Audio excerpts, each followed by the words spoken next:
बॉलीवुड की एक नामचीन एक्ट्रेस को उसके सौतेले पिता ने मर्डर करके ज़मीन में दफना दिया था। सिर्फ एक्ट्रेस ही नहीं बल्कि उसकी माँ, तीन बहनें और एक भाई को भी पिता ने ज़मीन में गाड़ दिया था। 1 महीने तक छानबीन चलती रही। अचानक से वो हीरोइन और उसके मम्मी और उसके 3-4 भाई बहन कहाँ गायब हो गए। बाद में पता चला कि सौतेले पिता ने संपत्ति के विवाद में इन सबको मार के फार्म हाउस में गाड़ दिया था। जी हाँ, ये बहुत ही दर्दनाक कहानी है। साल 2011 में ये घटना घटी थी और 13 साल बाद उस एक्ट्रेस को न्याय मिला है। बॉलीवुड एक्ट्रेस लैला खान को 13 साल बाद इंसाफ मिला है। लैला समेत उनके परिवार के 5 लोगों की सौतेले पिता ने हत्या कर दी थी। मुंबई की एक अदालत ने एक्ट्रेस के सौतेले पिता परवेज टाक को लैला समेत परिवार के 5 सदस्यों की हत्या के आरोप में दोषी पाया है। इस केस में फैसला 14 मई को आएगा और उस दिन अदालत परवेज टाक को सजा सुनाएगी। हालांकि बताया जा रहा है कि इस केस में एक और आरोपी है जो अब भी फरार है, जिसकी पुलिस तलाश कर रही है। साल 1978 में रेशमा पटेल यानी लैला खान का जन्म हुआ था। उन्होंने साल 2002 में कन्नड़ फिल्म मेकअप से अपने एक्टिंग करियर की शुरुआत की थी। साल 2008 में लैला ने वफा डेडली अ लव स्टोरी में राजेश खन्ना के साथ काम किया था। हालांकि ये फिल्म बुरी तरह से पिट गई थी। इसके बाद लैला ने राखी सावंत के भाई राकेश सावंत के साथ जिन्नत नाम की फिल्म की शूटिंग शुरू की थी। लेकिन फिल्म की शूटिंग के दौरान ही लैला खान अपनी मां और 4 भाई बहनों के साथ लापता हो गई। उनके लापता होने के बाद पिता नादिर पटेल ने जांच के लिए पुलिस को संपर्क किया था। महीनों की जांच के बाद अलग अलग चीजें सामने आई। नासिक के पास इगतपुरी में परिवार का एक फार्म हाउस था और ये जलने की वजह से पूरा नष्ट हो गया था। उसकी भी जांच शुरू हुई।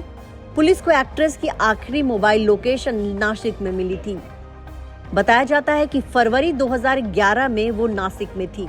इसके बाद से छानबीन हुई तो सौतेले पिता पर शक गया, क्योंकि फैमिली की एक गाड़ी जम्मू कश्मीर में मिली थी और उस जगह से परवेज का संबंध था।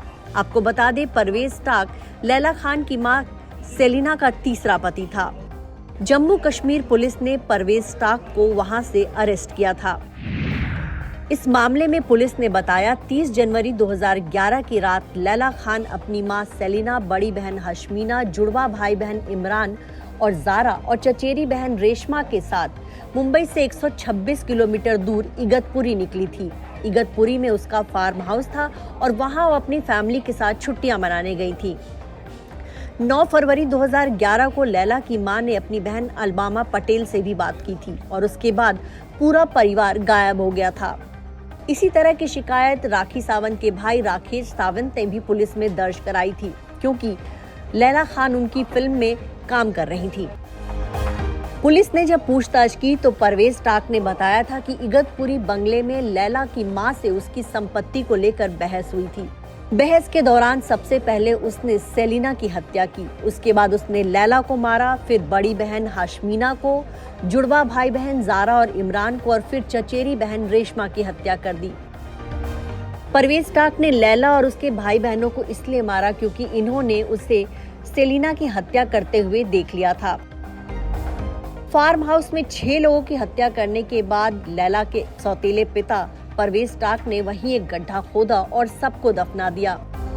लैला के परिवार के कत्ल में परवेज का साथ फार्म हाउस का केयरटेकर शाकिर हुसैन ने दिया था।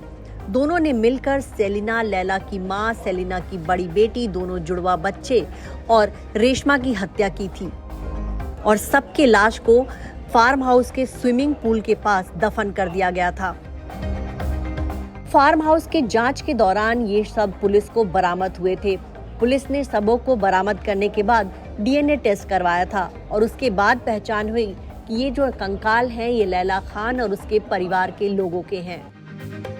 लैला खान बॉलीवुड फिल्मों में अपना करियर बनाने के लिए आई थी, लेकिन उनका करियर बहुत ज़्यादा अच्छा नहीं चमक पाया था। हालांकि वो खूबसूरत बहुत थी, लेकिन उस हिसाब से उनको फिल्में मिली नहीं और उसी दौरान प्रॉपर्टी के चक्कर में उनके सौतेले पिता ने उनकी ही नहीं, उनके 3-4 भाई बहनों की और उनकी मां की हत्या कर दी, ये हत्याकांड बहुत चर्चित हुआ था, लेकिन इस मामले में जो है 13 साल बाद इंसाफ आया है। 13 साल बाद कोर्ट ने उनके सौतेले पिता परवेज टाक को दोषी ठहराया है और अब इंतजार है 14 मई का, जब लैला खान के सौतेले पिता को कोर्ट सजा सुनाएगी।